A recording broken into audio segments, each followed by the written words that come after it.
Buenas tardes, bienvenidos a la residencia. Muchas gracias a todos los que nos acompañan aquí en la sala y a los que nos siguen en streaming a través de nuestro canal Edad de Plata. Esta tarde continuamos el ciclo Futuro Perfecto de Memoria, que es la tercera sesión ya, organizado con motivo del 150 aniversario de la Real Academia de España en Roma. Y bueno, pues esta tarde tenemos aquí que va a participar, va a presentar el acto Santiago Eraso, que es el comisario del centenario de la Academia, porque esta es una de las múltiples actividades que se organiza con motivo del centenario en Madrid, pero también en otras ciudades, él lo contará.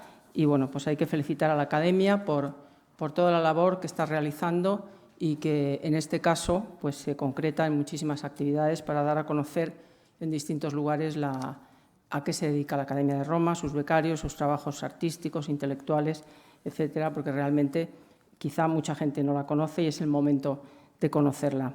La residencia y la Academia pues, tienen proyectos comunes, tienen objetivos comunes y bueno, pues ha sido y también becarios comunes sucesivamente. Y ha sido pues, un placer colaborar en esta celebración. Hoy el ponente va a ser Juan Luis Moraza, que le presentará Santiago Eraso. Santiago es el comisario del programa conmemorativo, como he dicho, del centenario, del aniversario de la Real Academia de España en Roma, que se llama Vivir varios tiempos a la vez, la memoria compartida de la Academia, donde se enmarca este ciclo. Y bueno, él tiene un currículum muy largo, ha sido gestor cultural en distintos ámbitos, director de una institución que tuvo mucha repercusión, el Artelecu, vocal del patronato de la Academia actualmente y bueno, pues tiene muchas publicaciones, ha sido responsable de muchas instituciones culturales también y le doy la bienvenida también a los dos, así que muchísimas gracias a los dos por estar aquí.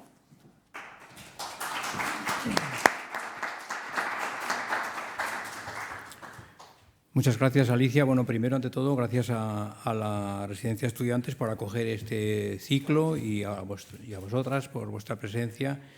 Y nada, yo pues como miembro del patronato de la Academia de España en Roma, que desde hace unos años, que para mí ha sido una oportunidad de volver, digamos, un poco a reconectar con una institución acogedora, ¿no? Como la que dirigí durante 20 años, Artelecu, cuya función era, bueno, como la misma de la residencia, acoger personas, saberes, inteligencias, experiencias que permitiesen, digamos, un poco transitar por el mundo y poder vivir ese mundo desde lugares a veces ignotos o desconocidos, ¿no? Que esa idea de seguir aprendiendo siempre.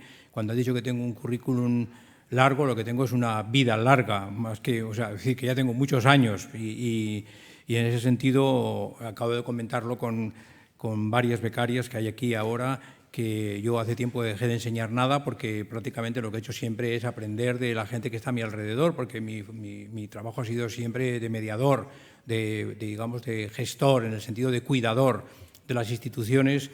Y casi siempre, casi todo lo que hacía era porque venía de la boca y de la inteligencia de los artistas que nosotros acogíamos en Artelecu, ¿no? Y cuando alguien apuntaba algo decía, uy, esta idea puede estar bien, venga, pues vamos a por ella, ¿no? O sea, había, digamos, esta idea básica de que la potencia estaba precisamente en los artistas, ¿no? En las artistas y en las personas que alguna vez tenían esa capacidad de creación que algunos no la tenemos tan desarrollada, que simplemente pues somos imitadores, copiadores, recitadores. O sea, mis propias escrituras que tú has mencionado no son más que recitados de otras voces que además afortunadamente cada vez son voces más, cada vez se han incorporado muchísimas más mujeres a esas voces y bueno, en este caso concretamente vivir varios tiempos a la vez.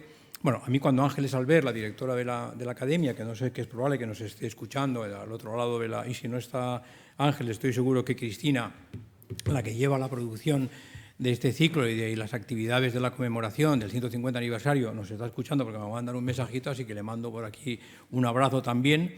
Y realmente lo que yo coordino es una parte de las muchas actividades que la Academia va a desarrollar a lo largo de todo el año con distintas instituciones de todo tipo, de música, de teatro, de escénicas, en fin, muchas actividades. Yo voy a coordinar un ciclo concreto que tiene que ver con esa idea de pensar más la conmemoración como la posibilidad de poner en valor a las personas que habitaron la institución, es decir, no tanto subrayar la importancia de la institución, no tanto hablar, digamos, desde el poder de la institución, ¿no? Desde la representación del poder, sino desde las personas que habitaron ese poder, que habitaron esa institución y que desde dentro generaron una parte de su vida y, sobre todo, fundamentalmente, cómo hacer que esa parte de su vida pueda volver a estar aquí con nosotros, ¿no? O sea, permitirnos dialogar con esa parte de la vida. En el fondo, vivir varios tiempos a la vez tiene una resonancia benjaminiana totalmente, con esa idea de que la historia, la posibilidad de que las ascuas de la historia puedan volver a arder, ¿no? De forma revolucionaria en cierto sentido, ¿no? En el sentido, digamos, un poco de volver a pensar el mundo desde lo intempestivo, ¿no? O vivir la historia a contrapelo, ¿no? Que es una fórmula que a mí me parece extraordinaria. Entonces, claro, en ese momento, cuando pensé precisamente en esa potencia del arte a través de la fuerza de las personas que lo hacen, que lo piensan, que lo hacen y que lo ejecutan, ¿no? Pues bueno, para hacerlo fácil, pues recurrí a cogí la lista de los últimos 30 años, porque Lola Jiménez Blanco está haciendo una gran exposición sobre la historia de la Academia, y yo le dije a Ángeles que me podía centrar más en los últimos años, que es donde me podía sentir más cómodo, porque mi propia biografía se inscribe también en ese ciclo histórico cercano, ¿no? Entonces, bueno, pues pensé en las personas con las que podía entablar un diálogo directo e inmediato. Y bueno, la primera persona en el año 91, porque bueno, también pensé en el 91-92, porque en ese ciclo del 92 la cosa esta de la conmemoración pues estalló por todos los lados de una forma desbordada, que nos salpicaron los trozos de cristal a muchos en las heridas que a veces arrastramos desde entonces, ¿no? Esta especie de la España del triunfo, que nunca sabe muy bien si era un triunfo, también era a medias un pequeño fracaso de haber dejado tantas cosas de lado, ¿no? Que podíamos haber rescatado y no haber abandonado. Entonces, pues en ese sentido pensé en ese momento, en esa década, en esos años 90, para volver a repensar, digamos, desde ese tiempo, ¿no? Y entonces, bueno, una de las primeras figuras que apareció fue Juan Luis, porque precisamente esos años, cuando él estuvo en la Academia, también colaboró mucho con Artelecu, y dije, bueno, pues fácil, que lo tenga fácil, con alguien que sea cómplice y con el que pueda dialogar sin complicaciones, ¿no? Porque la idea es conectar con esas personas y que esas personas a su vez formen coros, ¿no? Entonces, de tal manera que bueno, igual que él ha formado parte de algunos coros muy célebres, como por ejemplo CVA, que fue un colectivo de artistas en el País Vasco fundamental a la hora de pensar la historiografía contemporánea, uno de cuyos miembros, María Luisa Fernández, está aquí también acompañándonos a nosotros ahora mismo. Entonces, esta idea de coro, la idea de coralidad, ¿no? Más allá de la autoría y más allá del individuo y más allá del genio, más allá de tal, la idea esa de que en un lugar como la residencia te permite ser también un nosotros, un nosotres, otra manera de estar, ¿no? Y entonces, bueno, pues él dijo, sí, yo tengo muy buenas relaciones sigo manteniendo relaciones afectivas y amistosas con mucha gente y no hay ningún problema en formar un coro. Y, de hecho, ya esta es la tercera conferencia de un ciclo que empezó con Paco Jarauta, que no era miembro del coro, pero que fue, digamos, una persona que en aquellos momentos organizó una serie de ciclos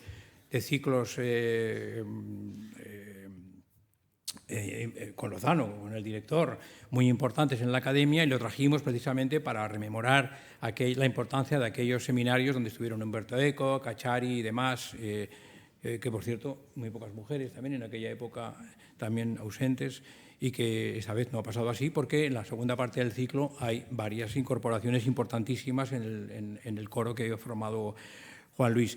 Bueno, yo a Juan Luis, como digo, le conocí en esos años y, bueno, pues su currículum es también extenso, los currículums y las vidas son extensas. Acabo de mencionar su participación activa en CVA, que fue un colectivo fundamental en la historia del arte contemporáneo, en fin, del arte contemporáneo que nos afecta.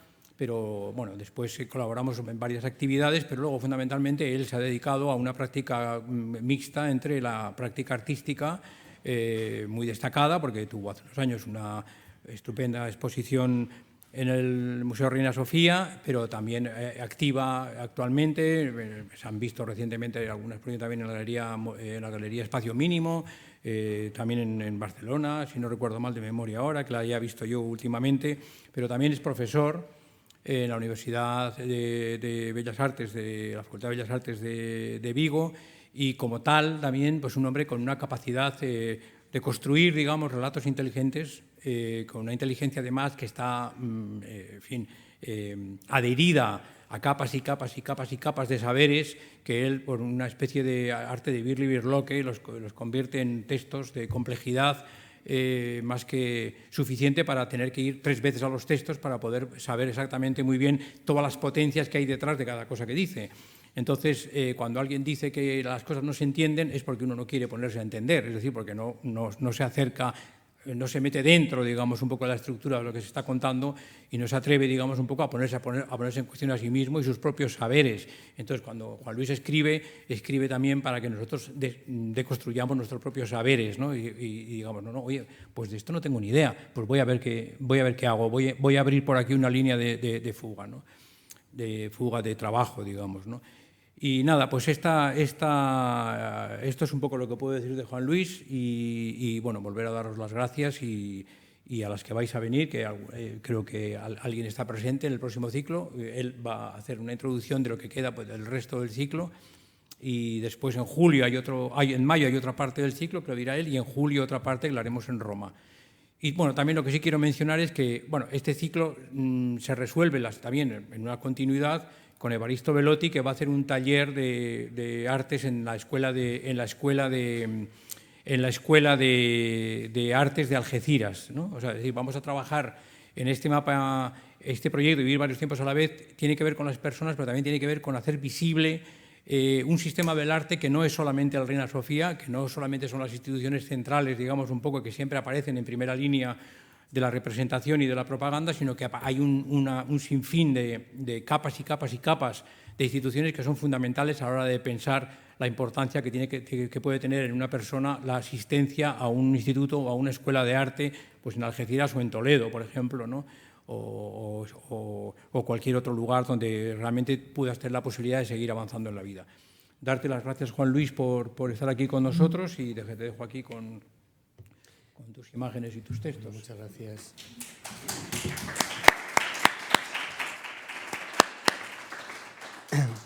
Gracias.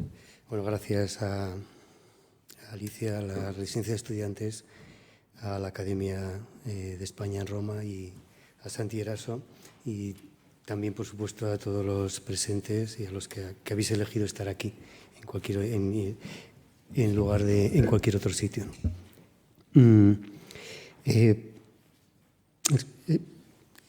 Como ha dicho Santi, mi historia es una historia de interlocutores, ¿no?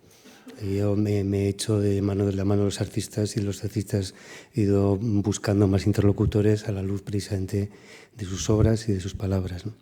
Así que este encuentro, que ya empezó hace un par de semanas, pues es de nuevo otra conversación que continúa conversaciones de conversaciones y que en cierto modo tiene que ver con lo que hoy voy a tratar, porque les confieso que el título de mi conferencia era inicialmente el subtítulo del ciclo, ¿no? En total. Pero era muy largo y por lo tanto pues al final pensé que quizá mi intervención podía ser por una parte un compendio de asuntos que se iban a tratar de distintos modos o de distintas perspectivas desde campos disciplinares muy diversos. Y por otra parte, mi perspectiva como el único artista plástico que está presente en el ciclo, ¿no? Por lo tanto, el mismo compromiso que yo les pedí, o la propuesta que les hice a todos los conferenciantes, lo asumo también como un compromiso en cierto modo doble, porque yo soy parte del juego, ¿no? Y el compromiso que yo les pedí a todos tenía alguna manera que ver con la sugerencia de hablar de su propia disciplina, en relación a la cuestión de la memoria. En qué modo la cuestión del tiempo, de lo no presente, estaba presente en sus distintos campos.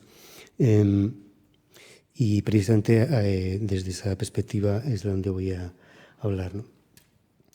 Claro, hacerse escultor en la transición entre el 19 y entre el 20 y el 21 no es lo mismo en absoluto que hacerse escultor en la transición del 19 al 20, ¿no? En esos 150 años han pasado tantas cosas, seguramente no más ni menos que la cantidad de cosas que han pasado en cualquier siglo, ¿no? Y en cierto modo hablar desde el arte, de ese hacerse artista, supone también verificar de algún modo no solo las discontinuidades, los cambios, las transformaciones profundas en las formas de sentir, de pensar y de actuar en el arte, que han sido incomparables en un contexto a otro, y de un contexto espacial y temporal, incomparables, ¿no? Sino también, en cierto modo, reconocer que ese juego de interlocuciones en las que uno de alguna manera interioriza todo el pasado de su propia disciplina de acuerdo a un saber acumulado que está presente en las obras, supone al mismo tiempo también dar cuenta de esa condensación de saber y por lo tanto en este ciclo que como sabéis asume como forma verbal el futuro perfecto, ¿no? Ese tiempo extraño que es el tiempo del habrá sido.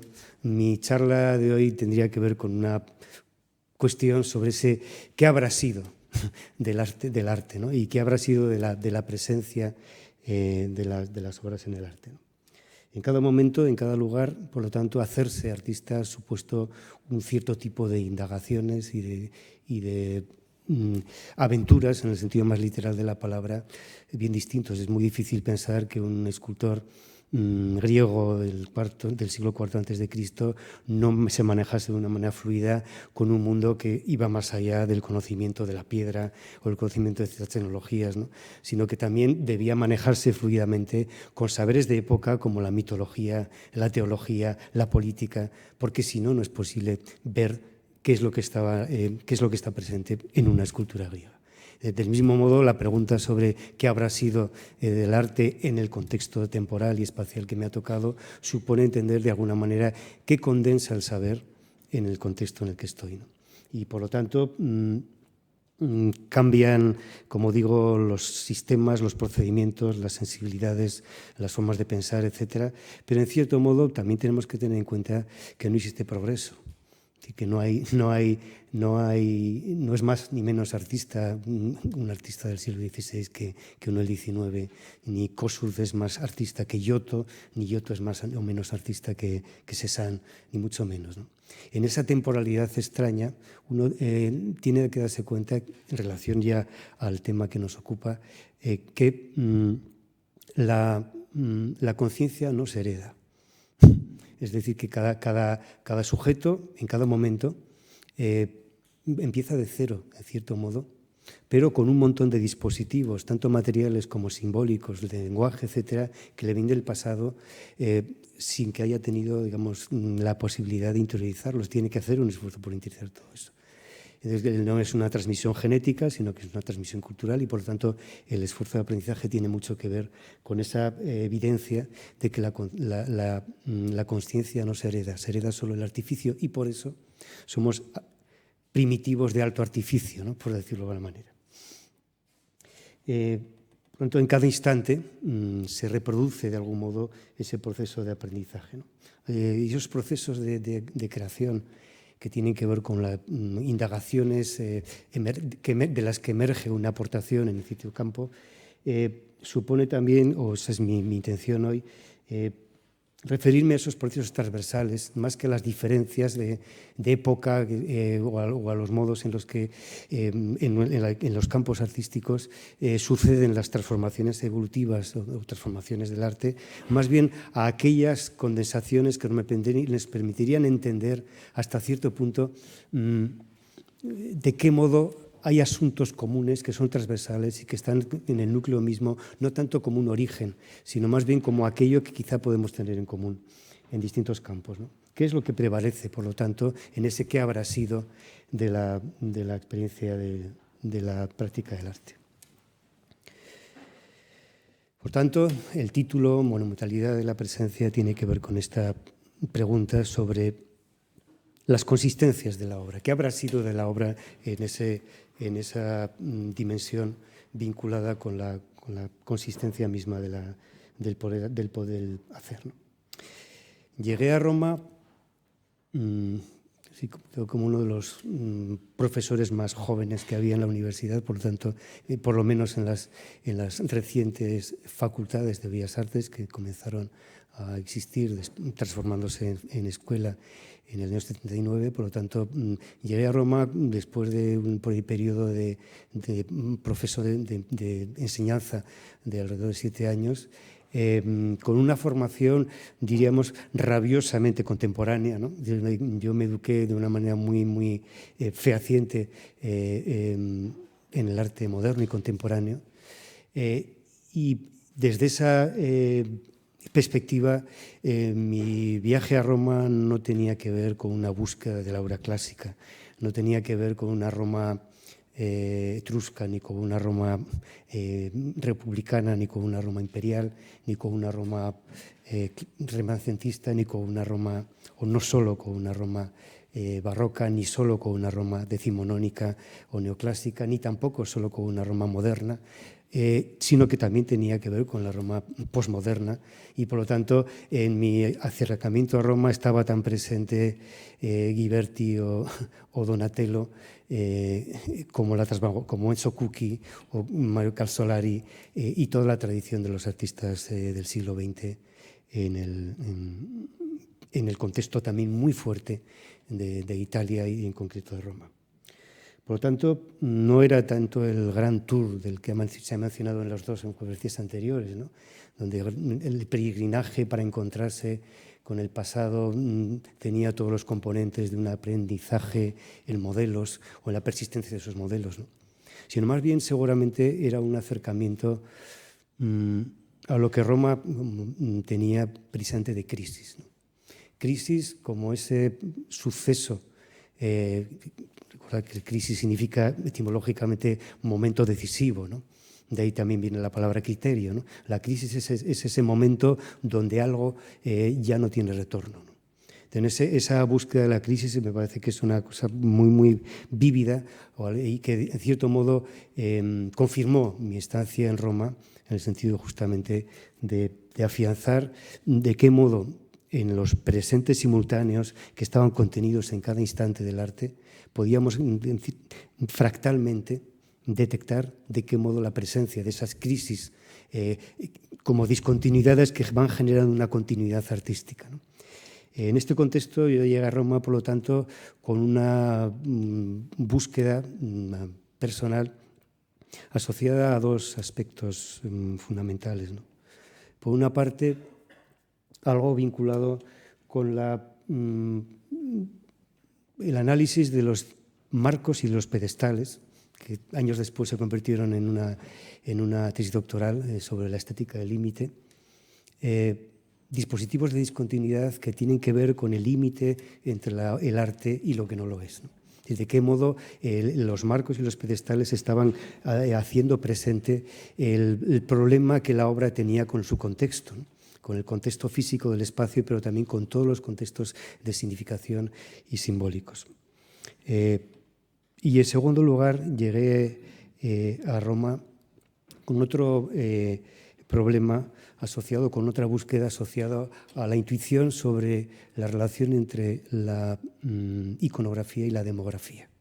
La demografía, en ese contexto, me parecía que era un problema crucial, no solo para entender los problemas políticos, económicos, materiales, energéticos que estaban dentro de las crisis del presente, sino también que intuía que podía tener algo que ver con la historia misma de las imágenes.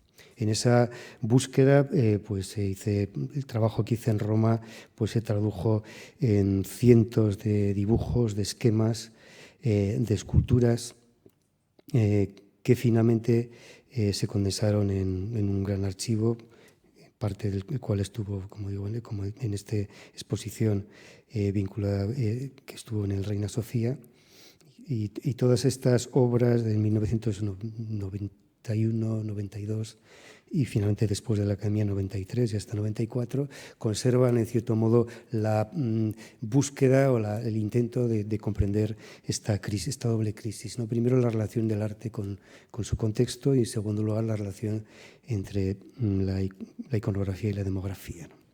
De ahí surgieron varias exposiciones, surgieron un libro que edité el mismo año que salí, con todas las notas, que fue también como el catálogo de una exposición, pero yo le di en forma de libro. Y a partir de ese libro, a su vez, pues la presencia en muchos contextos de discusión de estudios de género y feminismo en los que estuve presente pues desde el año 95, 96, 97, etcétera, ¿no? Y también una segunda publicación que tuvo que ver, como digo, con ese estudio de tesis doctoral de los dispositivos de discontinuidad.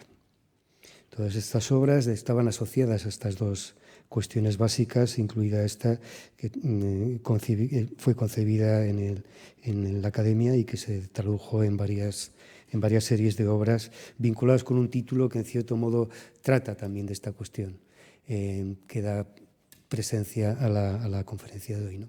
Éxtasis, Status, Estatua, es el título de una serie de obras que condensa una única raíz, un étimo común, ¿no?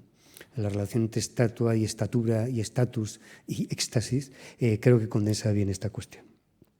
En todo caso, hoy quiero referirme básicamente a esa pregunta del qué habrá sido el arte. Tendría que ver con dos consistencias a las que quiero referirme, ¿no? Una consistencia asociada a la cognición. La cognición, a la que me he dedicado también en relación a la búsqueda de las condiciones nosológicas del proceso de creación artístico y también de la recepción artística por parte del espectador, que nos convocan a la crisis entre el sujeto y lo real. ¿De qué modo conocemos lo real? Y una segunda consistencia que tiene que ver con la, digamos, crisis entre el sujeto y lo social. Y por lo tanto, entre las dos consistencias me parece que puede quedar explicada en cierto modo el qué habrá sido y por lo tanto que continuará siendo el proceso de creación artística. Y por lo tanto, bajo el epígrafe de esta monumentalidad de la presencia, quería primero comenzar hablando de la cuestión de la presencia, que ha sido una cosa importantísima para la obra de arte moderno. Conforme la obra de arte se ha preocupado más de la fisicidad, de la materialidad, de la literalidad, más allá de las historias o los temas a los que se recurre, tanto más se ha hecho presente esta cuestión de la presencia. Y comienzo de una manera muy provocativa con esta imagen de una propuesta del artista Robert Barry que plantea una obra transmitida telepáticamente, ¿no? Sin sustancia, que viene a continuar, digamos, una obra ya antigua, como habéis visto, ¿no? Pero viene a desarrollar parte de su obra que, como toda una tradición conceptual en la que yo me había educado, pues incluye estas obras iniciales como la expansión, una forma que se expande de una manera infinita, lanzando un gas inerte en el espacio. Esa presencia física del objeto, ¿no?, tan presente en el escultor, porque el escultor, en cierto modo, tiene una tarea que entremezcla paradójicamente la fisicidad de un cantero con la inmaterialidad de un poeta, ¿no? Esa mezcla extraña entre la fisicidad material, jugando con cosas contantes y sonantes, ¿no?, que pesan, que cuestan, que son lentas, etcétera, junto con una lógica de pensamiento que puede ir muy rápida y que permite un discurso de unas veleidades extraordinarias. Esa mezcla, esa tensión, me parecía que era importante para traer aquí hoy, ¿no?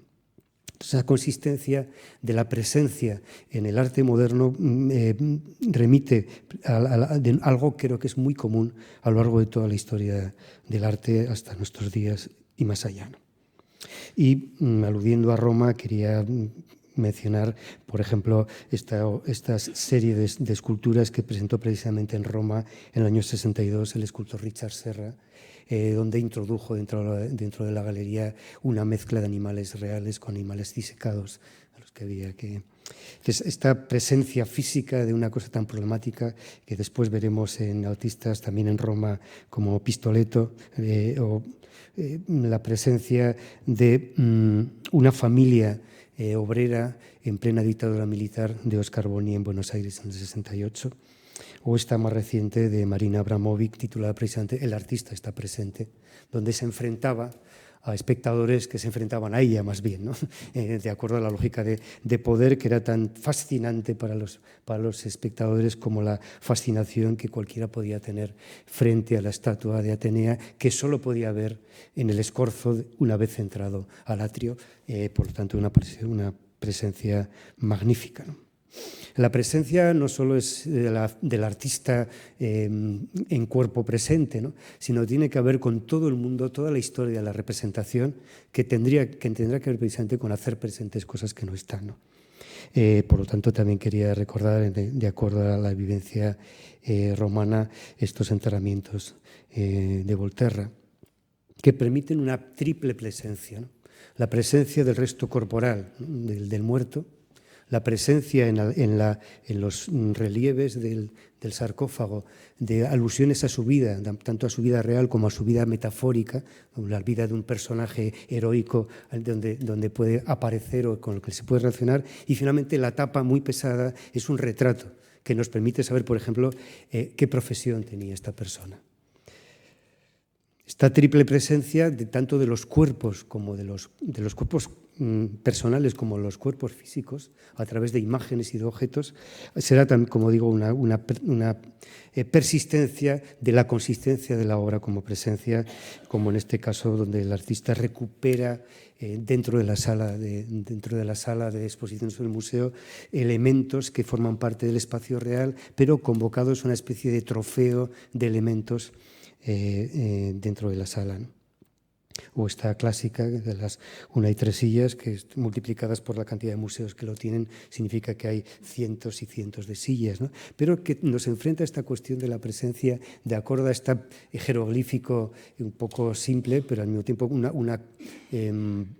cortocircuito de la presencia física de lo que estaba siendo el arte en ese momento, a estos juegos de representación que se pueden complejar hasta el infinito, como por ejemplo este artista italiano joven, Antonio Giotto, que hace una especie de reflexión sobre la interminabilidad de estos juegos de no presencia de la presencia. Por lo tanto, a partir de esta importancia que habrá tenido la presencia en la evolución, en las evoluciones del arte, esta presencia de lo no presente nos va a convocar a este juego vinculado con la monumentalidad y por tanto también con una serie de paradojas que vamos a intentar recorrer, ¿no? La primera de ellas tiene que ver con esto que en primera instancia aparece en distintos contextos conforme la historia de los monumentos, o mejor dicho, la historia del monumento como algo que pertenece a un registro, a una protección, a una cosa muy moderna, como mencionaba la semana pasada Carlos Reyero, ¿no? Cuando alrededor de la Revolución Francesa se convoca la primera comisión de monumentos y en Italia se publica en el siglo XIX la Monumenta Historiae Patria. O sea, como el XIX, con la construcción de la identidad nacional, los monumentos se convierten en algo importantísimo, porque ya no solo es como los especialistas en la antigüedad, sino que tiene un lugar dentro de la lógica de la representación de la sociedad y del modo en el que la representación de la sociedad convoca también una forma de performativa de fabricar la socialidad misma.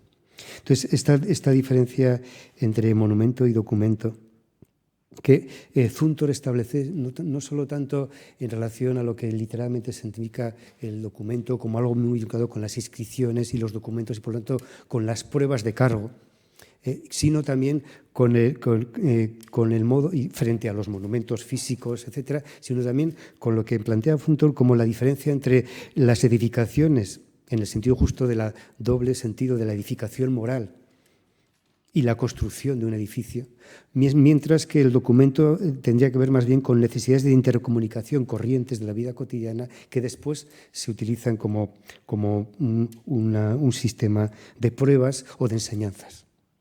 Por lo tanto, la diferencia entre documento y documento empezará a ser más y más importante desde el XIX hasta convertirse en una cuestión crucial, porque la historia, cuando quiere ser ciencia, empieza a decir de donde no hay documentos, no hay historia, ¿no?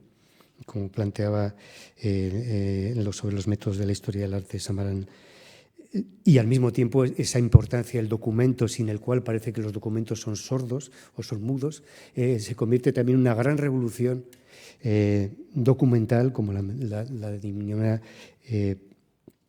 Glenison en el 70, porque cada vez más la evidencia del documento va a ir contaminando la percepción de los monumentos hasta convertirse en una forma de mirar los propios documentos, de acuerdo a una especie de sociología del arte que al mismo tiempo no impide que se produzcan cortocircuitos entre la noción de documento y la noción de monumento.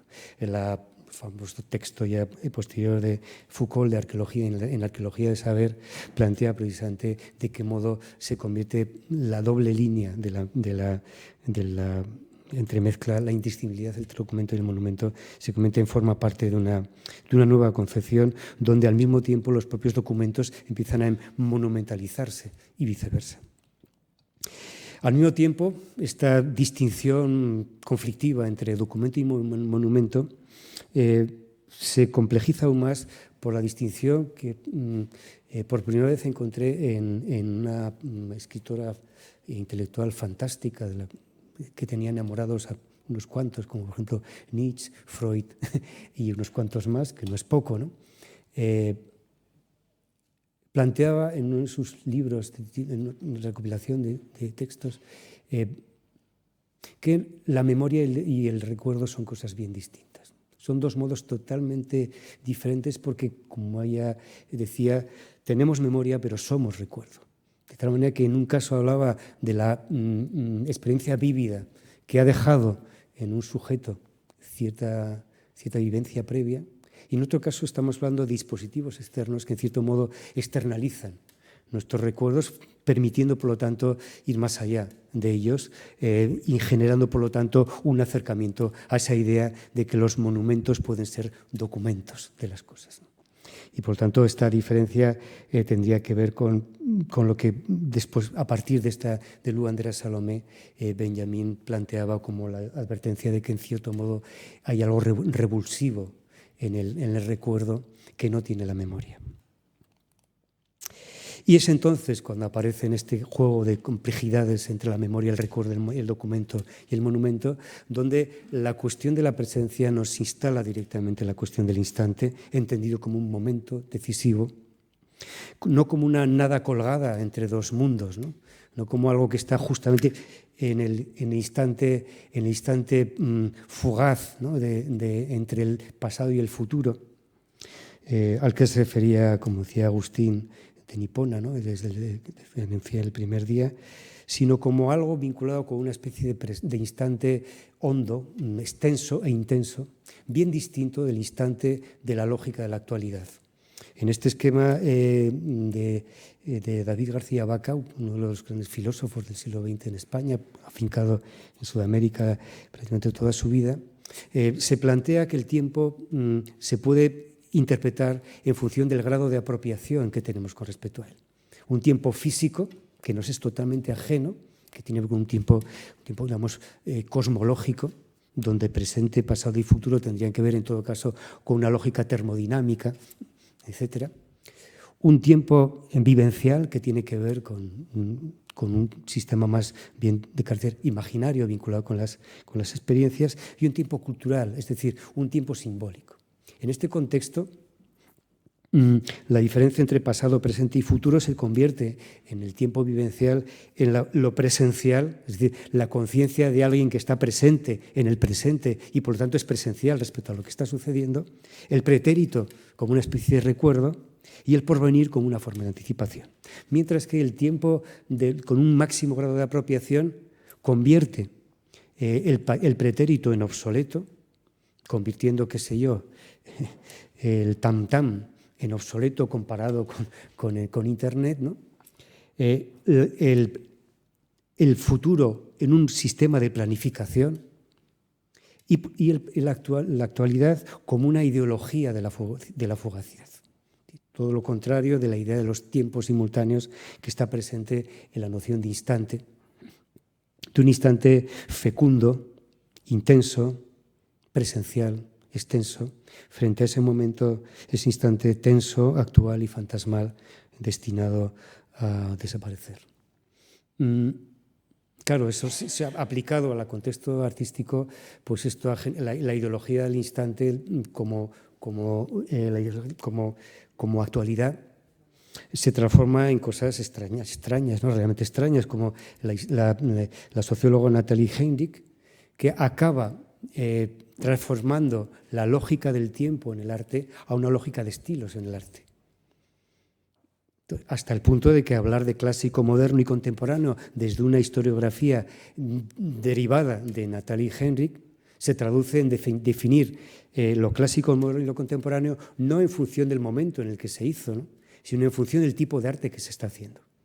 Entonces, el arte clásico, independientemente de cuándo se haga, tendría que ver con el modelo clásico de hacer arte. El arte moderno tendría que ver con un modelo de arte asociado a lo que se supone que es el arte moderno, y el arte contemporáneo tendría que ver, por lo tanto, con lo que se supone que es un estilo contemporáneo, destrozando por completo la evidencia de la presencia de las obras como transmisoras en cada momento de algo que puede ser renovado continuamente. Hoy en día, cada semana, vemos nuevas interpretaciones del Paleolítico, nuevas interpretaciones del Barroco, etcétera, etcétera. Por lo tanto, ¿de qué estaría hablando Natalie Heinrich? Sino justamente del fortalecer una historia del arte, una mirada hacia el arte que refuerce por completo una ideología de ese plan general de obsolescencia que viene también a un cierto sistema de socialidad.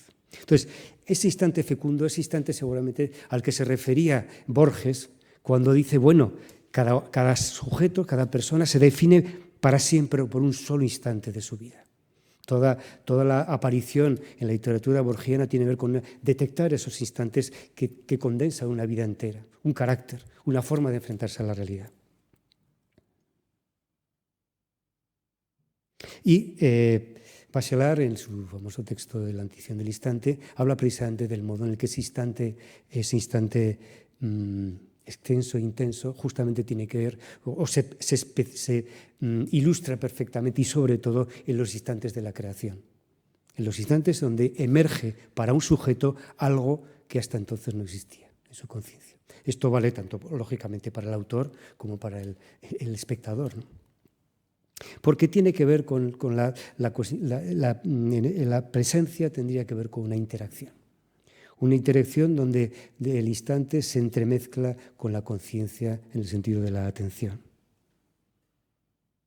La presencia es lo contrario de la desatención. La conciencia es todo lo contrario de la desatención. Y por eso en esta primera consistencia cognitiva a la que me quería referir, quería empezar con un término que acuñé hace unos años para intentar entender la historia y la teoría de la representación de una perspectiva que entendía mucho más cercana a la vivencia del artista. La represencialidad creo que tiene muchas ventajas sobre el término representación. Cuando, de acuerdo a un acoplamiento estructural evolutivo, una larva de insecto o una mariposa adquieren ojos falsos en sus alas, sucede que esos filos evolutivos han generado, después de unos cuantos millones de años, especies que adquieren una ventaja evolutiva frente a la posibilidad de ser comidos, por ejemplo, gracias a generar una represencialidad. Se acerca el búho, la mariposa abre sus alas y el búho, por una milésima de segundo, cree estar frente a alguien que le mira, con esos ojazos de los ocelos falsos de las alas de las mariposas. Por supuesto, no han hecho bocetos las mariposas. Se tiene que ver con la lógica que explica muy bien los biólogos cognitivos Humberto Maturana y Francisco Varela. Entonces, esta presencia represencial que hace que alguien, sea humano o no humano, tenga la sensación de que le están mirando, forma parte, por lo tanto, de este inicio mismo, de ese ver sin ser visto o, para ser todavía más explícitos, del poder implicativo de la represencia. Da igual que estemos hablando de una de las primeras obras que se consideran como significativas respecto a la historia de la atención humana, que es esta piedra de Mapakanshat, es un pequeño canto rodado, no está tallado por las personas, pero sí es un ready-made encontrado a muchos kilómetros de donde se encontró dentro de la cueva y que confirma la advertencia, la conciencia de que había una piedra que me mira. Una piedra me mira, ¿no? Hay una represencia ahí, hay una represencia. Y a esta piedra que me mira es a donde podemos concentrar precisamente esta historia de la representatividad que contiene la historia de la representación más otras muchas historias. Pues no hace falta llegar a este autorretrato fabricado con sangre del propio artista, de Mark Twain, que cada año se hace uno, hace transfusiones que se va sacando cada X tiempo, ¿no? Entonces, la historia de la representatividad es la historia de la participación. La historia de la representación es más bien una historia de la comunicación en el sentido más etimológico de la palabra, ¿no? Ser partícipes de algo, copartícipes de algo. Como lo son el instante de esa larva que se salva porque le han atacado al abdomen pensando que era el ojo, ¿no? Esas ventajas evolutivas se van a traducir en esta coparticipación que resuena en esa frase de Godard de no comunico con alguien, no comunico algo, sino que comunico con alguien. Entonces la comunión, la comunicación tendría que ver con esta represencialidad, ¿no? Me acordaba preparando esto de una anotación del compositor Schoenberg cuando decía que si tenemos dos pianos, aunque estén relativamente alejados, pero tienen exactamente la misma afinación, cuando tocamos el si bemol de uno de ellos también suena el otro piano. Creo que esta es la mejor metáfora y metonimia de lo que sucede entre el autor y la obra, pero también entre la obra y el espectador, ¿no? No se trata de comprender una obra, como se preguntaba Gombrich, ¿no? ¿Qué significaría decir acabo de entender la Quinta Sinfonía de Beethoven? No se trata de comprender. Las obras de arte no quieren decir nada. Hacen decir, hacen sentir, tienen efectos. Es decir, son copartícipes de un acto comunicativo. Y esto enlaza con lo que desde la epistemología contemporánea, la biología cognitiva, se entiende como representación, ¿no? Lo tomo la cita de Jackendorf cuando plantea que una representación no es más que un sistema de distinciones computables. Lo importante es el juego de computación, más que la idea de representación desde la teoría computacional. En la teoría de la computación no aparece por ningún lugar el referente, ¿no? Sino el sistema de codificación y decodificación.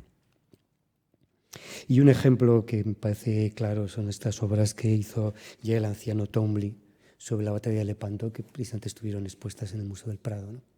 Sobre la batalla de Lepanto, ¿no? Aquí no hay, como en el cuadro de Tiziano de la misma batalla, una especialización funcional, representacional sobre los cañones, el humo que sale, las velas, los palos mayores que se rompen. Lo que hay aquí es una condensación.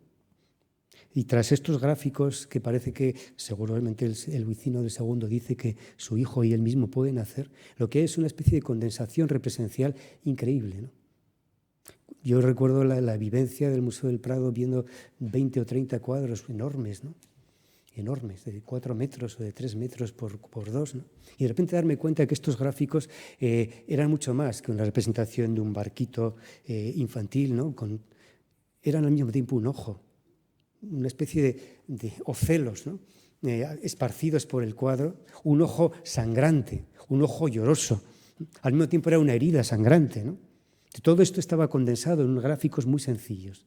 Entonces me di cuenta con Gombrich que aquí estaban pasando cosas que enfatizaban la manera de acercarse a las obras más allá de la representación o en muchos niveles distintos de presencias y represencias simultáneas presentes en cada obra. Y por supuesto es un ejemplo, podríamos coger casi obra por obra de la historia del arte universal para darnos cuenta de qué modo está funcionando todo. La idea misma de que el proceso de creación incluye un proceso, un tiempo del proceso. Y en ese tiempo del proceso, el artista está conversando con las obras del pasado, con anticipaciones del futuro, con un montón a veces de referencias, de interlocuciones muy ocultas, muy íntimas, que solo él ve o pero que están ahí, ¿no? Y que empiezan a generar, por lo tanto, esa especie de idea que podemos ver en la noción del pensamiento borroso de Cosco, ¿no? Cuando habla precisamente de la manera en la que la probabilidad no es más que el modo en el que el todo está contenido en cada parte, el todo contenido en cada parte.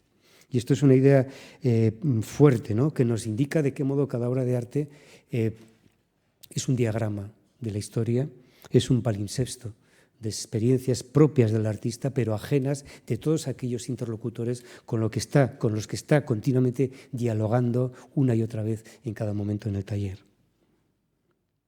Y al mismo tiempo tendría que ver con eso que Castoriadis, poco sospechoso de ser un metafísico alejado o vinculado con el aura del creador y la divinidad del autor, Castoriadis define el instante de la creación como precisamente el instante de una emergencia que no del todo se explica desde el contexto del que surge.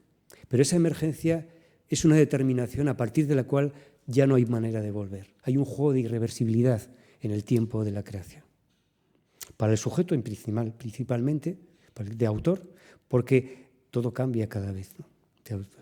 Yo se lo oí decir muchas veces a Oteiza, pero también lo he oído en muchos artistas, ¿no? Es la obra la que hace el autor. No solo el autor hace las obras, sino sobre todo son las obras las que hacen el espectador, del mismo modo que un hijo hace padres a los padres, ¿no? Y madres a las madres. Por tanto, ese instante complejo, fecundo, condensación de muchos tiempos, de muchas interlocuciones, es algo muy presente en los procesos de creación. Y aquí voy a recurrir primero a Rodin, cuando decía, bueno, estas son algunas fotografías de estudio en el que sus fotografías le servían para pensar las siguientes, los bocetos que estaba haciendo, los modelos que fabricaba, ¿no? Pero al mismo tiempo remiten a un momento en el que se refiere literalmente a la ventaja que tiene la escultura sobre la fotografía, porque en un único instante del objeto fabricado, elaborado, condensa muchos momentos fotográficos, ¿no?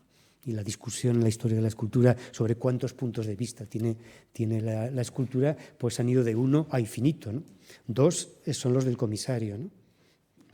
Pero de 1 a infinito hay un montón de formas de acercamiento al instante del modelo, ¿no?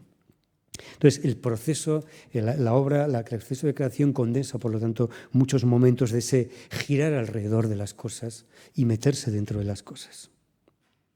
De tal manera, entonces, que el instante se convierte en una presencia temporalmente compleja, ¿no?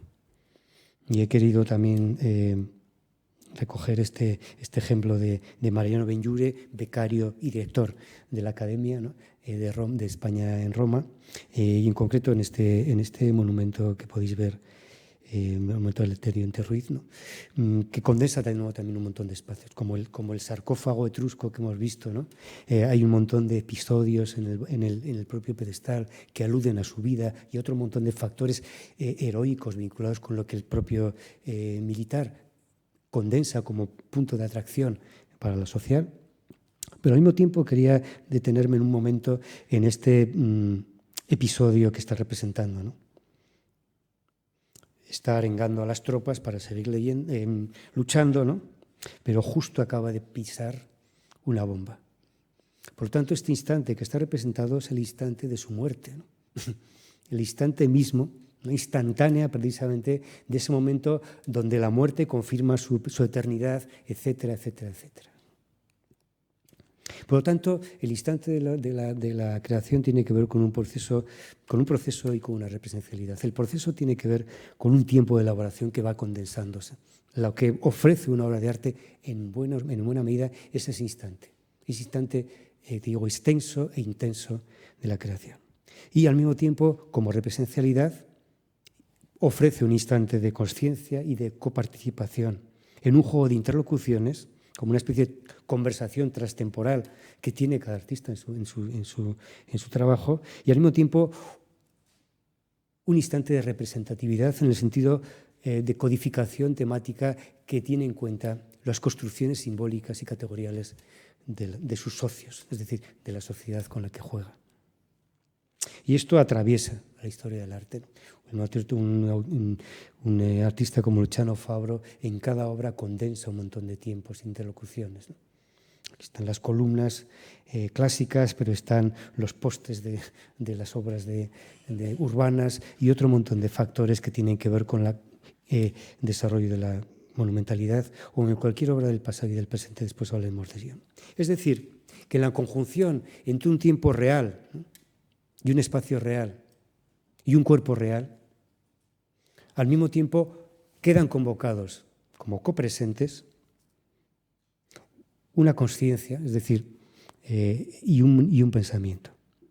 El cuerpo tiene que ver con una memoria genética que condensa un montón de la historia de sus antepasados, ¿no? Tenemos un cerebro reptiliano exactamente igual al de una vaca, mezclado con un cerebro mamífero, reptiliano igual que cocodrilo, un cerebro mamífero igual que el de una vaca, y al mismo tiempo una neocorteza asociativa que es propiamente humana, ¿no?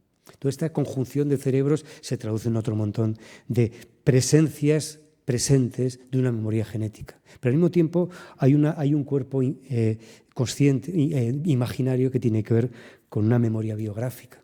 Y ahí nos introduce en mundos que la psicología y el psicoanálisis comprenden bien, ¿no? Esa memoria biográfica o memoria psicobiográfica condensa también incluso capaz de un saber interno del que no sabemos, de todo un mundo de saberes inconscientes. Y también condensa una memoria cultural asociada a todos los campos que vamos a todos los saberes codificados, categorías codificadas que forman parte del pensamiento simbólico. Por lo tanto, este sujeto, que no es tanto un individuo como un dividuo, como vemos, está lleno, recorrido por divisiones, ¿no? Ese sujeto barrado o partido, a su vez, vive simultáneamente un espacio-tiempo imaginario simbólico que necesariamente también comparece en el acto creativo. A su vez, esos tres tipos de memorias que comparecen, una memoria evolutiva, una memoria psicobiográfica, una memoria cultural, también nos enfrentan con algo crítico, ¿no? ¿Qué se hereda y qué no se hereda? Hemos dicho que la conciencia no se hereda, el recuerdo no se hereda la memoria relativamente compartida, transmisible mediante dispositivos externos, ¿no?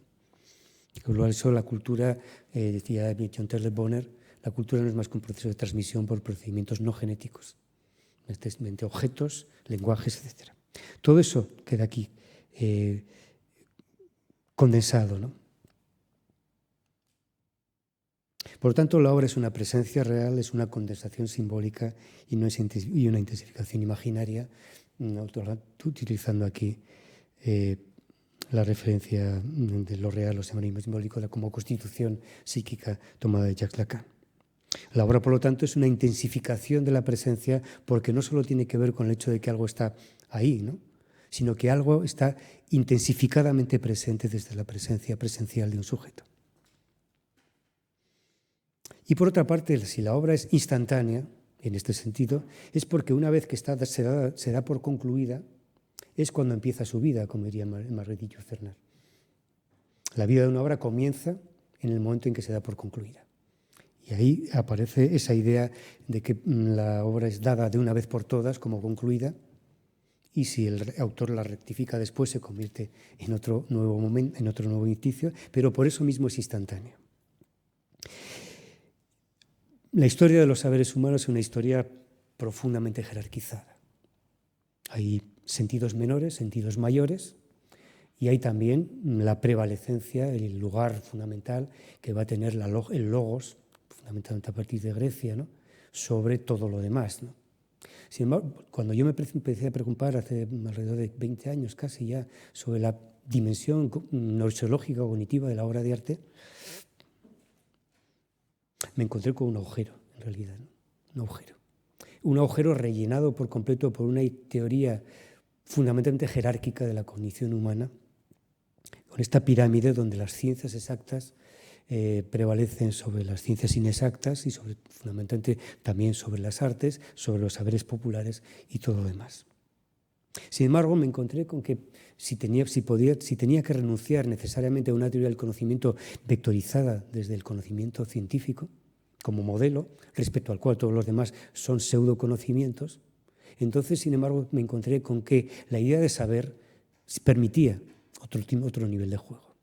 me di cuenta que la palabra saber, que todavía en castellano tiene, y en el francés todavía tiene dos formas verbales, ¿no? La forma reflexiva y la transitiva. Yo puedo decir sé de manzanas, ¿no? Pero también digo que la manzana me sabe dulce, ¿no? Esa duplicidad del sapere romano coincide en una manera de entender la cognición humana como una doble conjunción entre el conocimiento inteligible vinculado con el logos, pero también la experiencia sensible. Es decir, el sapiens es el sujeto que piensa, que racionaliza, pero también es el sujeto que se para a contemplar, que degusta. Entonces, esa mezcla explosiva entre conocimiento inteligible y experiencia sensible que se encuentra en el núcleo mismo del arte es precisamente lo que los paleoantropólogos o los paleoantropólogos cognitivos utilizan para reconocer en restos materiales arqueológicos las evidencias de una mente propiamente humana frente a otras formas de mente. Es decir, el arte sirve de testigo, de índice de una fluidez cognitiva que permite identificar lo humano. Y esto es importante, porque nos da cuenta de qué modo las obras de arte condensan distintos tipos de inteligencia, que hoy en día se reconocen distintas, ¿no? Distinta inteligencia lógico-matemática, inteligencia cinético-corporal, muchas formas de inteligencia que no eran consideradas hasta hace muy poco, bien poco, formas de inteligencia, sino conductas, ¿no? o prácticas sensoriomotoras, ¿no?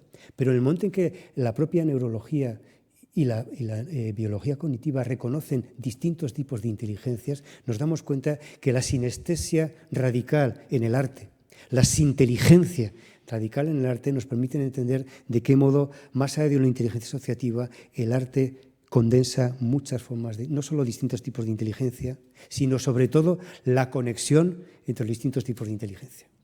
Fue Dan Sperber el que desde entonces definió un módulo metarepresentacional, que no solo es ya una inteligencia general, sino que es una inteligencia especializada en no estar especializada. Es una inteligencia en comunicar los distintos tipos de inteligencia entre sí. Por lo tanto, condensa en cierto modo todas las formas de relaciones entre las inteligencias para permitir una forma de sentir, de pensar, de actuar en la realidad que encontramos claramente representado precisamente en las actividades del arte.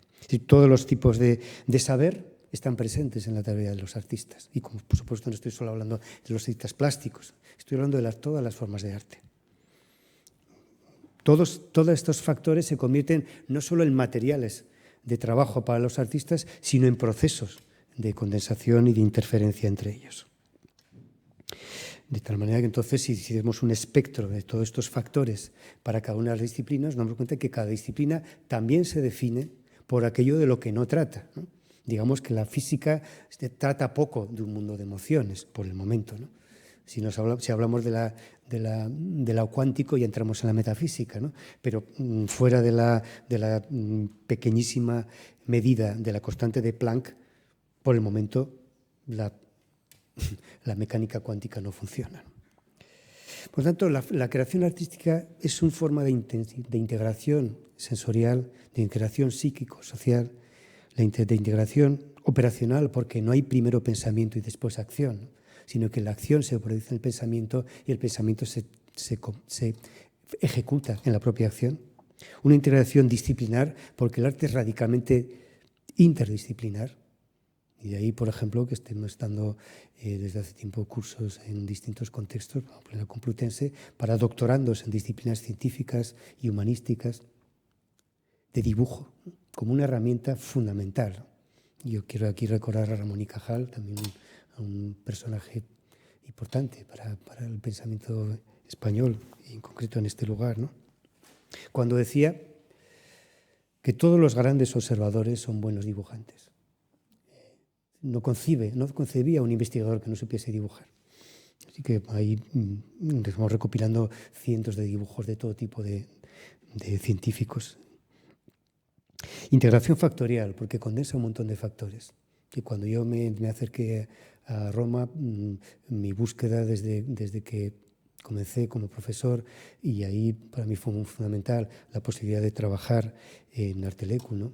De poder contar y buscar la interlocución de psicopatólogos, de historiadores, de filósofos, de sociólogos, de músicos, a mucha gente, ¿no? Y de alguna manera yo mi viaje a esa Roma también una búsqueda de interlocución en paleoantropólogos, en arqueólogos, en historiadores y demás, ¿no?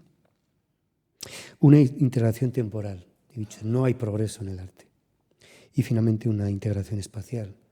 Un artista puede tener en su paleta de trabajo el arte del pasado, pero también el arte exterior a su propia cultura, ¿no? Y puede manejar de una manera más o menos consciente o responsable referencias y registros transtemporales, pero también transgeográficos, ¿no?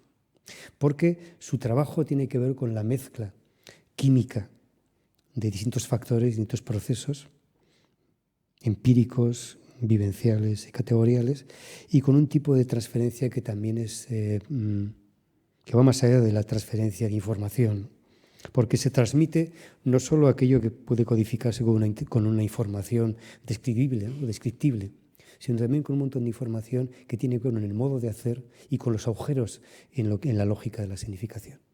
Transmite también la obra una imposibilidad de cerrar la obra como interpretación. Siempre queda al margen, como decía al principio, siempre queda al margen de que venga otro después, que sea capaz de sacarle a la obra lo que alguien no ha visto hasta ese momento. Digamos que, de cierto modo, podemos pensar que toda la historia de los estilos es más que una especie de vacuna contra la simplificación que implica la interpretación. Y en cierto modo la historia de la cognición humana es una historia donde el origen mismo de la cognición humana tiene que ver con esa fluidez cognitiva que había surgido, ya se va retrasando y retrasando y retrasando la aparición de una mente que ya se empieza a entender que puede estar presente en los neandertales, como hemos visto en la piedra y mucho más allá en lo que se está encontrando ya como estructuras monumentales en algunos cuevas habitadas por neandertales, frente a lo que supone un conocimiento moderno cada vez más segregado, y de ahí también la palabra ciencia, escisión, scientia, ¿no? Escisión. Esa escisión del conocimiento científico supone en primera instancia la gran escisión que intentó la fenomenología restañar o estructurar entre el sujeto y el objeto de conocimiento, suponiendo que puede haber un observador, que puede haber un conocimiento sin observador, ¿no? Hay un don nadie que conoce, ¿no? Por lo tanto, toda la urgencia de la ciencia desde su más tierna infancia es intentar evitar la falta de neutralidad del sujeto que conoce. Esto, que es el límite, la pragmaticidad máxima de la ciencia, es al mismo tiempo el lugar clásico de la condición del propio saber artístico. La falta de neutralidad del sujeto que conoce es justamente el punto de arranque de la experiencia artística. Así que en esta evolución del conocimiento humano, esa escisión conduce lógicamente a unas sucesivas escisiones de carácter analítico y también de la escisión de las causas y los efectos, todo eso que forma parte de una cosa que damos ya por supuesta, que es parte de una historia donde se fractura esa mente tan fecunda de lo humano en función de intereses que tienen más que ver con la practicidad y con la aplicación, como hemos visto desde el nacimiento de las ciencias experimentales en el siglo XVII.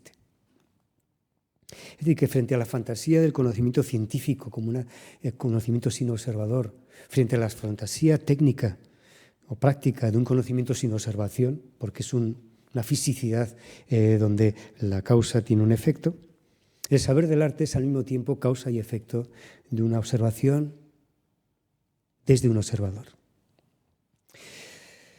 La segunda consistencia cultural a la que me quiero referir tiene que ver con esa crisis entre el sujeto y lo social, que está también presente en la historia misma del arte en todos sus contextos, y es algo que forma parte del pasado, del presente y del futuro del arte, ¿no? ¿De qué modo nos relacionamos con un contexto social? Por lo tanto, el arte entendido como una función de socialidad no quiere decir que el arte sirva a lo social, sino que la socialidad está también afecta o es afectada simultáneamente por la constitución de la socialidad por parte de los artistas como ciudadanos. Por lo tanto, también el arte nos va a dar cuenta de estos procesos de socialización vinculados con el modo en el que se organiza en cada época el consenso. Es decir, una antropología cognitiva nos daría cuenta de que en cada momento, independientemente que estamos hablando de sociedades tecnocientíficas o sociedades míticas o mitológicas o simbólicas, ¿no? En cada momento se fabrica el mundo. Se fabrica el mundo como una realidad instituida, con mucho esfuerzo para fabricar estas organizaciones del consenso, de acuerdo a lo que el propio Sperber llamaría una epidemiología de la realidad, ¿no? De los signos. Es decir, las realidades, los mundos, forman parte de esos sistemas donde se comparte lo que se considera bueno, lo que se considera bello y lo que se considera verdadero, ¿no? Es decir, jurisprudencias, diría Charles Peirce, jurisprudencias del pensamiento, jurisprudencias de la emoción, jurisprudencias de la acción. A ese contexto se habrán dedicado todos los saberes humanos para construir una realidad como un sistema de modelos conceptuales, psicoperceptivos, conductuales, modelos que conviertan lo real, que está siempre fuera de lo pensable, en realidad. Lo real, que es inimaginable, incomunicable, irrepresentable, para fabricar una realidad que se basa en evidencias, ¿no? Y como diría Wittgenstein, no es verdad porque nos parezca evidente, sino porque aceptamos la evidencia como prueba de verdad. Aceptamos la evidencia como prueba. Por lo tanto, ese asumir la evidencia como prueba de verdad convierte la construcción cultural, la institución cultural, en un sistema complejo de encantamiento para fabricar consensos sobre las cosas. El efecto de todo esto, la búsqueda de todo esto, será construir una realidad realista. Es decir, generar sistemas convincentes que hagan indiscernible la diferencia, la discusión entre el mundo y el lenguaje, entre la representación y aquello a lo que se supone que se refiere. De acuerdo a una teoría computacional, el referente no es más que un posefecto de un buen sistema de codificación adaptada a una eficiencia en nuestra forma de vivir. Porque no conocemos lo real, nos diría Maturana y Varela, ¿no? Nos acoplamos estructuralmente para adecuarnos a una buena interacción con el mundo, sea un mundo natural o sea un mundo cultural. Y eso conlleva un montón de asuntos tremendos, porque esos realismos lógicos, éticos o estéticos, estos realismos simbólicos, icónicos o indiciales, forman parte de este proceso de organización del consenso. Es aquí donde el antropólogo Acedgel vincularía el arte como uno de los dispositivos de una tecnología del encantamiento cultural. El arte como una tecnología del encantamiento. Este estudio de una universidad sobre la falta de ceguera de la justicia, ¿no? Nos da buena cuenta de estos sistemas de construcción, ¿no? Es decir, que los prejuicios estéticos forman parte de los fenómenos culturales, ¿no? Por eso el artista Calandré diría, bueno, el arte es lo que hacemos, cultura lo que nos hace. He aquí entonces la cuestión de la monumentalidad, ¿no? Si el arte es una función de civilidad, la creación de la socialidad ha estado en buena medida en manos de las artes, ¿no? Que sería de la teología, ¿no? ¿Qué sería la teología en distintos contextos culturales sin las artes, ¿no? Religiosas? Pues unos discursos aburridísimos, unas cosas insaciables respecto a la modificación de la conducta, ¿no? Insoportables en realidad, ¿no? Lo que hace soportable el discurso ético es justamente la práctica estética. Entonces, claro, ¿qué hacer con lo intratable, ¿no? La civilidad, como coparticipación, intenta afrontar esta cuestión, ¿no? ¿Qué hacer con lo intratable, ¿no? ¿Cómo tratar lo intratable? primera instancia. Y esto va a tener que ver con lo que entiendo como función ornamental. Y una segunda cuestión, cómo vincular lo singular a lo social. Y esto va a tener que ver con una función monumental. Por tanto, hablar de qué habrá sido de la obra de arte tendrá que ver con una consistencia monumental y consistencia ornamental. En este diagrama que veis, tenemos por una parte la advertencia de que la consistencia monumental tiene que ver no solo con los monumentos codificados como tales, sino con un montón de sistemas que dan cohesión social, basados en los núcleos, en los nodos de atracción. Y, por otra parte, con la organización del espacio y el tiempo, tanto real como imaginario como simbólico, por lo tanto, con la determinación de posiciones sociales.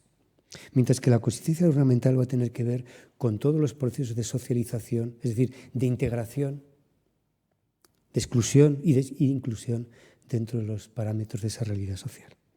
Por lo tanto, con la consistencia monumental tendrá que ver los estímulos, los signos, las torres, los trofeos, las estatuas, las banderas, los semáforos, los idiomas, todo aquello que genera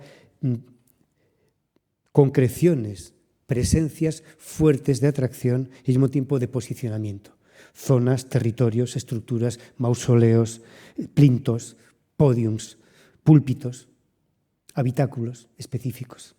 Mientras que la consistencia ornamental va a tener que ver con el modo en el que alrededor de los bordes de inclusión o exclusión aparecen poros, es decir, puertas de inclusión o puertas de separación. El modo en el que en esos límites tensos de exclusión e inclusión va a proliferar todo aquello que es importante para lo humano, ¿no? Es decir, que la función monumental tiene que ver con el campo magnético social que organiza el espacio alrededor, como vemos en esta imagen. Mientras que la función ornamental va a tener que ver con el modo en el que se fractaliza los poros que permiten acceder y las restricciones de acceso que van a convertir los accesos en accesorios. O mejor dicho, que a veces nos olvidamos de que los accesorios son siempre accesos. Empezamos, por lo tanto, con una consistencia ornamental, ¿no? Lo ornamental no es un añadido, como diría Loss y una teoría del movimiento moderno, ¿no? Porque como administra las relaciones de inserción y de acceso, lo ornamental hace presente un conflicto de la estructura. Es un recuerdo de lo que Freud hubiese llamado el malestar en la cultura, es decir, todo aquello que no encaja del sujeto en el ciudadano. Esa tensión entre el sujeto y el ciudadano se hace palpable en estos registros, en estos bordes de acceso. Hay una manera de impedir un acceso, que es con una muralla. Hay otra manera de dificultar el acceso, multiplicando las puertas. Si yo estoy entrando y entrando y entrando y entrando y entrando, nunca acabo de llegar. Y de ahí los laberintos, como instrumentos fundamentales de esta función ornamental. Las puertas, los poros,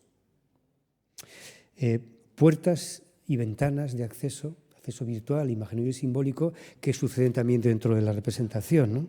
Puertas dentro de puertas dentro de puertas, que permiten que el propio cuadro, en la pintura mobiliar, la pintura siempre ha estado en función de los contextos naturales o arquitectónicos, habitacionales, sociales, y estas puertas, por lo tanto, se pueden rellenar de todo aquello que importa. La clave me la dieron los capiteles prerrománicos, ¿no? En el capitel prerrománico aparece todo aquello que el propio edificio está intentando eludir, ocluir, taponar, ¿no? En nombre de la higiene arquitectónica o de la purificación espiritual, ¿no? ¿Qué es lo que aparece en los capiteles, ¿no? El sexo, las drogas y el rock and roll, ¿no? El mundo, el demonio y la carne. Un paseo por todo el prerrománico europeo te da cuenta de todo esto, ¿no? Salvaje, ¿no? Todo un mundo salvaje que tendrá que ver con todo el malestar en la cultura que florecerá en todo el arte de todas las épocas. Como vemos en esta intervención de Rudolf Clark-Glover, en estas salvajes performances que se realizaron dentro del teatro de orgía y misterio en la Viena de los años 60.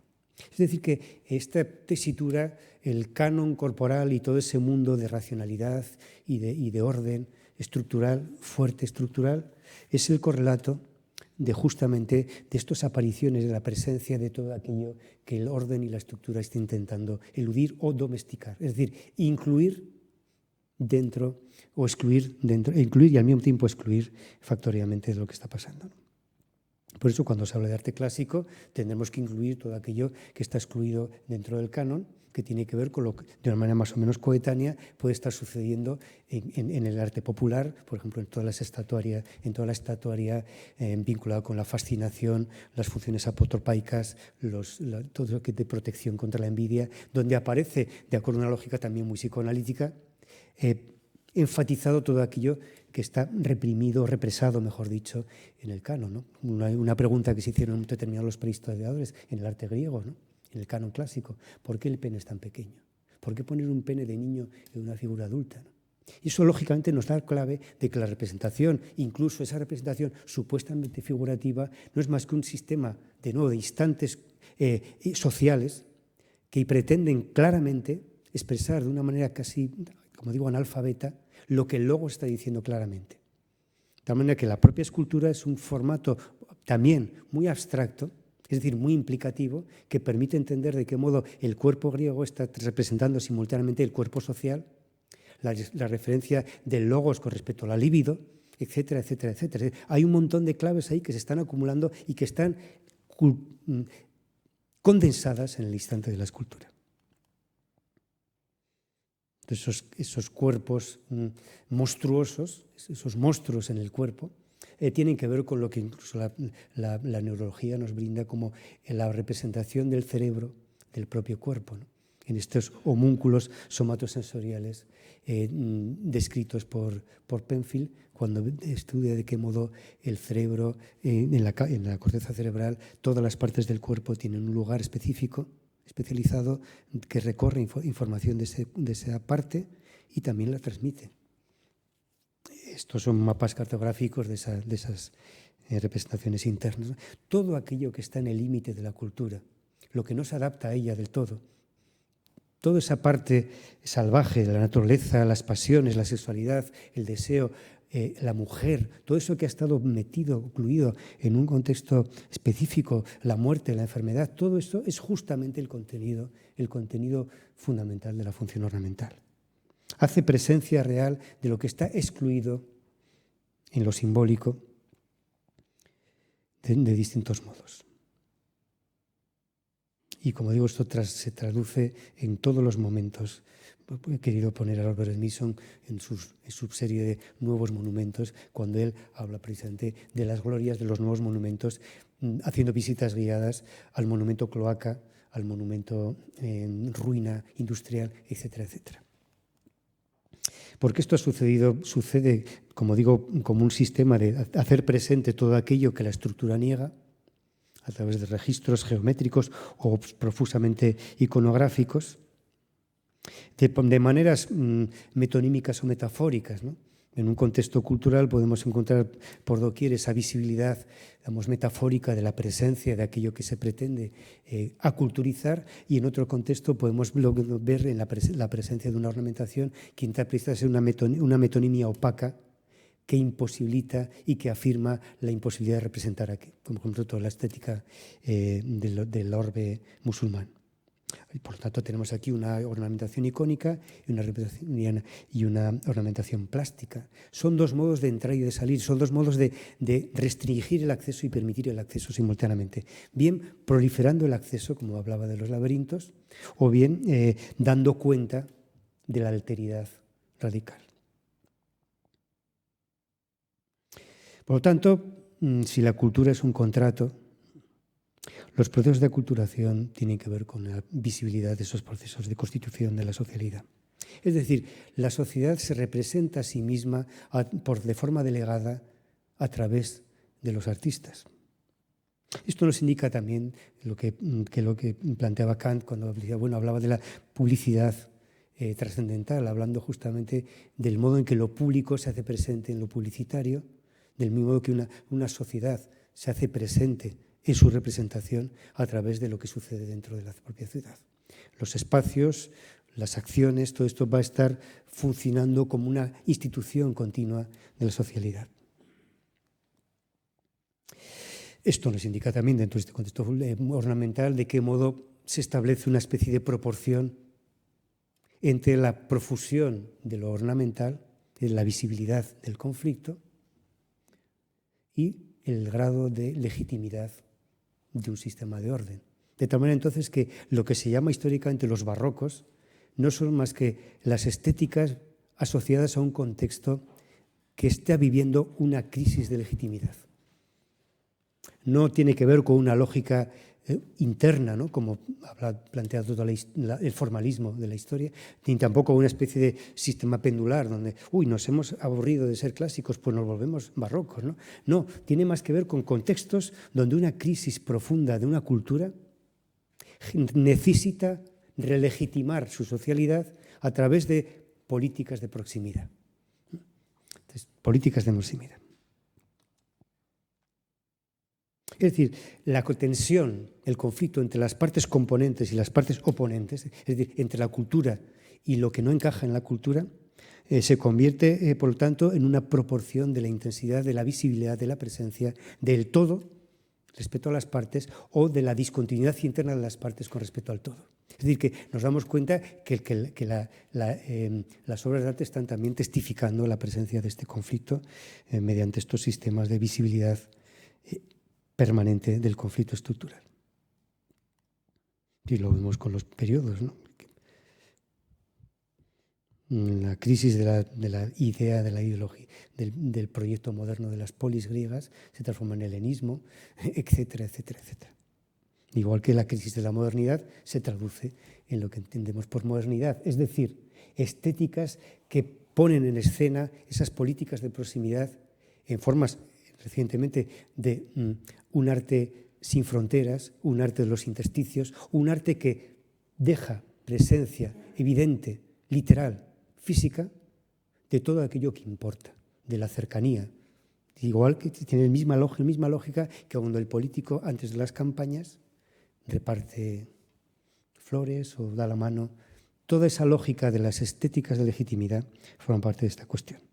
Más o menos la purga del ornamento o la profusión del ornamento, reforma contra reforma, la convivencia entre una profusión ornamental de arte total y al mismo tiempo las estructuras fuertes que planifican la sociedad. Entonces, todo esto permite ver lo coetáneo de esta función ornamental en todas sus formas.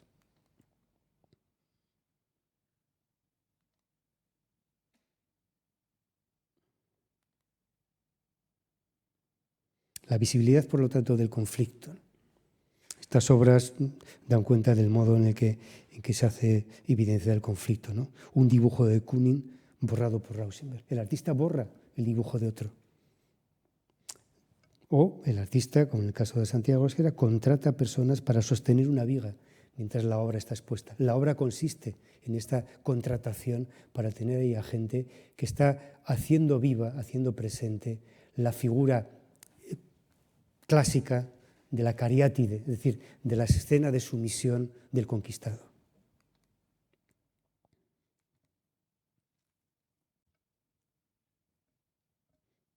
Es decir, que esta visibilidad del conflicto convertida en un género artístico también nos informa de otra cuestión vinculada con estos procesos de legitimidad, ¿no? El artista cada vez más se convierte en una especie de representación del Estado, ¿no? Bien a través del servicio. El artista como ejecuta simbólicamente y realmente formas de servicio social, ¿no? Como en esta acción titulada Estado de Emergencia de un grupo que se denomina Acción Terrorista Socialmente Aceptable, que consigue acoger inmigrantes en unas carpas, darles distintos tipos. Es decir, esas situaciones simbólicas están testificando un conflicto. En el mismo sentido, en el capitel prerrománico está testificando el conflicto de la sociedad y la estructura en su propia legitimidad. O en este caso de Richard Tiravanija, ¿no? dando comida o ofreciendo distintas cosas, ¿no? Estoy acordando de otra obra de Riganti La Manija titulada Sopa o no sopa, sí. Entonces, todo esto forma parte de estas estéticas de proximidad que conducen, digamos, a una profusión que hace indiscernible la transgresión de la subvención, digamos, la transgresión de la decoración. Y esto nos acerca a la cuestión del kitsch, ¿no? No voy a detenerme a esto porque quiero concluir con esta consistencia monumental que tiene que ver con una historia de la monumentalidad aérea en forma de objetos, signos aéreos y signos subterráneos, ¿no? Que organizan el espacio social. Los restos de un héroe se entierran en el centro de un asentamiento alrededor del cual se genera una ciudad. La historia de las ciudades en buena medida tiene que ver con eso. El fuego representado en la ceniza, en los ónfalos, como en este que vemos. El monumento a su vez se entiende como es un centro de atracción alrededor de articular todo un contenido de los altares. Las maneras en las que el monumento diagrama el urbanismo real y simbólico de las ciudades en distintos contextos. El trofeo de armas conquistadas al enemigo convertido rápidamente en una figura de las propias armas, en el modo en el que van compareciendo una y otra vez, tanto en las monedas como después en las pinturas y las esculturas y las escenas de sumisión. Representar a un rey, a un papa arrodillado respecto a aquello que lo legitima, nos indica también un juego en el que el que está abajo en la pirámide social al mismo tiempo se ve representado en un rey. El juego de identificación permite a su vez saber exactamente lo que se espera de él. Y todo esto se traduce en una larga historia de monumentos que concluye en las torres, en los rascacielos coronados por logotipos, en concursos de altura y de posición, a ver quién tiene más grande. La torre, como vemos todavía en San Gimignano, torre que aumentaba disminuía su altura en función del lugar social que ocupaba cada propietario en su momento, ¿no? Y, por supuesto, el modo en que esto organiza la historia del urbanismo de las ciudades clásicas, modernas y contemporáneas, ¿no? Donde algo importante se convierte en un centro de atracción, sea el que sea. Es decir, esa historia de la ciudad como publicidad, donde la sociedad se representa a sí mismo mediante mediadores que traducen, forma parte de esta historia monumental, ¿no? A través también de una legitimidad no solo descendente, digamos, del rey, del dios, sino también ascendente, ¿no? Del ciudadano a sus representantes, fundamentalmente a partir de la Revolución Francesa, donde cambia también la lógica de la representación. El dios convertido en luz que ilumina una flotante cátedra de San Pedro sujetada por los 4 padres de la Iglesia, se traducirá a partir de Canova, el escultor de la Revolución Francesa, en la representación de escaleras de acceso, donde personajes alegóricos o personajes anónimos van ascendiendo al tal monumento, convertido por tanto en una representación del monumento, escenificando las escenas de transgresión. La escultura situada sin pedestal en el suelo, en el mismo suelo donde estaban ya los personajes alegóricos de toda la estatuaria del siglo XIX. Así que cuando Hildebrand al final del XIX echa la culpa a Canova de este proceso, un jovencísimo artista, Duchamp, entiende que esto es la clave para la nueva modernidad. Duchamp se educa en este París de esto que Hildebrand consideraba un problema y que todo el arte moderno va a considerar la clave para entender precisamente estas estéticas de la proximidad. Levantar un monumento, un pedestal vivo, supone también acercarse a los actos transgresores, subversivos, destructores, que forman parte de una monumentalidad negativa que también vemos desde la época griega romana, donde la caída de un cónsul o de un emperador se traduce inmediatamente en la destrucción de sus monumentos.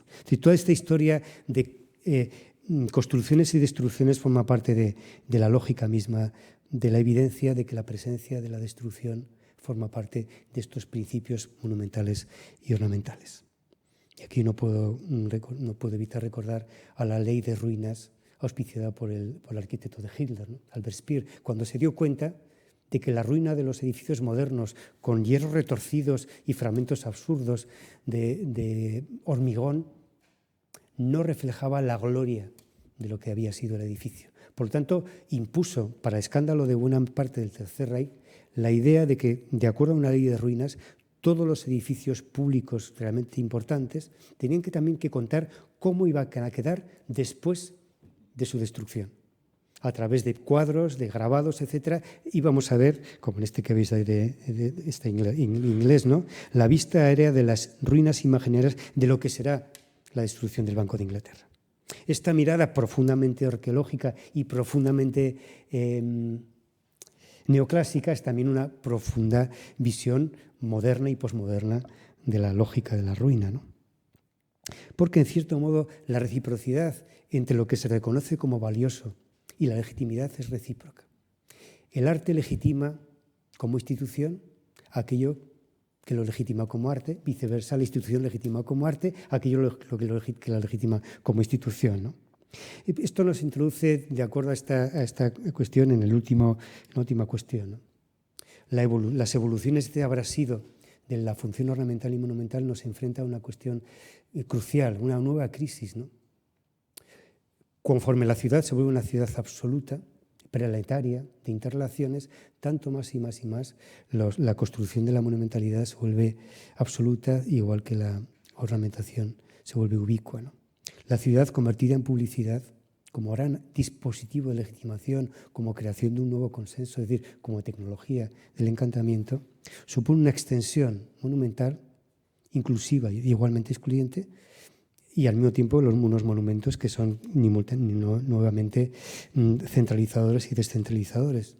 Y me acuerdo de ese eslogan del Corte Inglés, ¿no? Somos especialistas en ti. En la ciudad absoluta, las funciones monumentales en buena medida ya no están en manos de los artistas ni en el arte. Están en manos de otros agentes,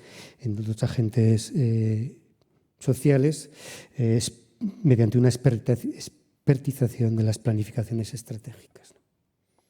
Esto es una campaña publicitaria, al mismo tiempo crítica, de una agencia de publicidad que sugiere cambiar la vivienda para ir a vivir a sitios de guerra, a casas destruidas. Esta lógica nos incluye la lógica del monumento y del ornamento en un contexto indiscernible en el contexto. Hablo de ornamentación, de función ornamental absoluta y monumental absoluta, en el mismo sentido que Clausewitz hablaba de la guerra total, la guerra absoluta, mejor dicho. La guerra absoluta era una figura que hacía indiscernible el territorio o el campo bélico del territorio, el campo y el tiempo de la guerra. Eso que se convirtió con la Segunda Guerra Mundial en una guerra total, exteriorizada por Clausewitz, como aquello que cualquier estrategia militar tendría que intentar evitar por todos los medios. Esa guerra absoluta se traduce aquí en un ornamento y un monumento absoluto, donde hasta las papeleras son parte de una lógica monumental y en un tiempo. Es decir, que una papelera neoclásica, una traducción chusca del neoclasicismo, rellena de basura en una sociedad totalmente abrumada por los turistas, nos sitúa en una simultaneidad de tiempos donde la presencia de una publicidad planificada forma parte ya de una evidencia donde tiene que competir, y digo competir claramente, con la monumentalidad clásica y moderna. En ese contexto, la ciudad ha dejado de ser ese lugar que se visita, ¿no?, en función de cómo es. La ciudad se ha convertido en un dispositivo vectorizado por el cliente, es decir, por el turista. No estamos ya en el Grand Tour, sino en el Petit Tour del turista, frente a una ciudad incluso falseada. Esto es tomado esta construcción romanoide de Portaventura, ¿no?, en Alicante, ¿no?, para entender esta lógica, ¿no? La monumentalidad ubicua corresponde a esta ciudad ubicua de la que habla en su teoría general de la ciudad Gustavo Bueno para hablar del desarrollo de la ciudad contemporánea y futura. Por lo tanto, somos primitivos de alto artificio. Esta ubicuidad del ornamento nos permite entender que el mismo compromiso que tenían los artistas en cualquier momento lo seguimos teniendo. La complejidad es nuestra, ¿no? Nuestro presente es nuestro punto de complejidad y por lo tanto nos conviene asumir la creación de la sociedad de socios en el compromiso por hacer precisamente hacer presente la vivencia de un compromiso con esa doble consistencia.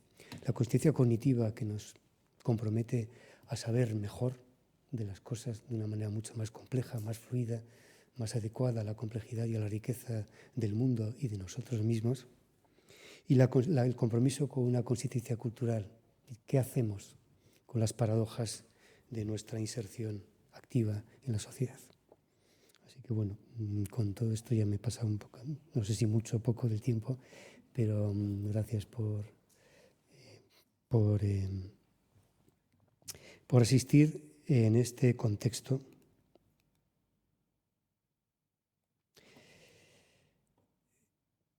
donde nuestra presencia es implicativa. Nuestra responsabilidad cognitiva y cultural como autores supone, por lo tanto, este compromiso con el pasado, con el presente y con el futuro. Y muchas gracias.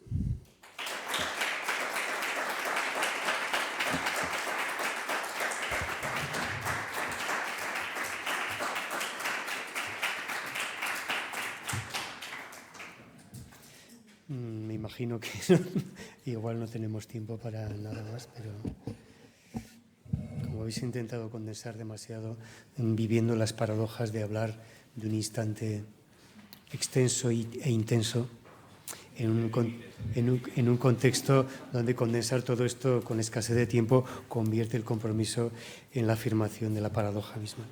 Gracias.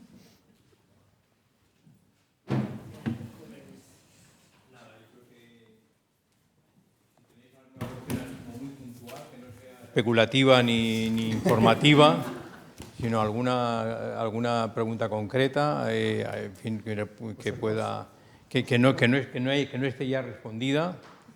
No, que no esté preguntada. Y si no, bueno, como no tiene límites, y como siempre contra los límites, pues él tampoco, ya veis. Os presento también la conferencia próxima del próximo miércoles del arquitecto Francisco Arqués. Está aquí con nosotros. Sí, te busco, es que os invito a la propia... Voy a tener que hacerme cultural y poner límites y autoridad al orden y decir aquí, no, esto no puede pasarse del tiempo, poner un reloj de arena y si no... Muy bien, pues gracias. Bueno, pues muchísimas gracias, venga.